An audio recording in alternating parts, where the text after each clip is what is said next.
பிள்ளைகள், இன்னைக்கு நாங்க படிக்க போறது பாடசாலையும் அந்த நயச்சூழலும். பாடசாலையும் அந்த நயச்சூழலும்ல இலங்கையின் நிர்வாக பிரிவு. இலங்கையின் நிர்வாக பிரிவு வந்து 4 இருக்கு. கிராம உத்தியோக பிரிவு, பிரதேச செயலாளர் பிரிவு, மாவட்டம், மாகாணம். இதுல நாங்க மாகாணமும் மாவட்டமும் தான் இன்னைக்கு பார்க்க போறோம். இந்த மாகாணம் 9 இருக்கு. அது உங்களுக்கு எல்லாருக்கும் தெரியும். அது மாகாணம் 9ங்கிறது எப்படி ஞாபகம் வச்சுக்கிறது அதுதான் பார்க்க போறோம். அதை நாங்கள் ஞாபகம் வச்சுக்கிறதுக்கு நாங்கள் வடமாகாணம், கிழக்கு மாகாணம், தென் மாகாணம், மேல் மாகாணம், இதை நாங்கள் வடக்கு, கிழக்கு, தெற்கு, மேற்குனே ஈஸியாக இருக்கலாம். அடுத்தது மத்திய மாகாணம். மத்திய மாகாணத்தையும் நாங்கள் ஈஸியாக எழுதிக்கலாம்.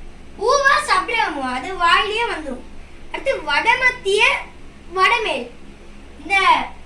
இந்த வட மத்திய வடமேல அது கொஞ்சம் ஞாபகம் வச்சுக்கணும். அடுத்தது மாவட்டம். இப்போ நாங்கள் பார்க்கணும் மாவட்டம். மாவட்டம் 25 இருக்கு. அந்த 25 இருக்கிறத நாங்கள் எப்படி ஞாபகம் வச்சுக்கிறதா இன்னைக்கு பார்க்க போகிறோம். அது ஒரு சின்ன டெக்னிக். 9 மாகாணங்களை போட்டுக்கணும். 9. அப்போ அந்த 9ல வட மாகாணத்தில் 5 இருக்கு. அது நம்ம எல்லாருக்கும் தெரியும். அடுத்தது கிழக்கு, தெற்கு, மேற்கு, மத்திய, இது 4லையும் 3 இருக்கு. இப்போ 12 போட்டுக்கலாம். 12 இருக்கு.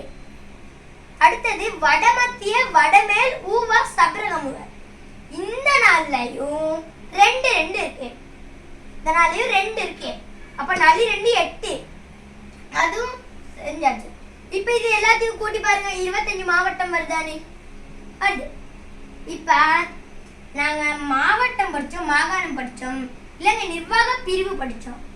அடுத்ததான் நான் உங்களுக்கு மாகாணம் 9லையும் உள்ள மாவட்டங்கள் என்னன்னு சொல்லித்தரேன் இன்னொரு வீடியோவில். நன்றி, வணக்கம்.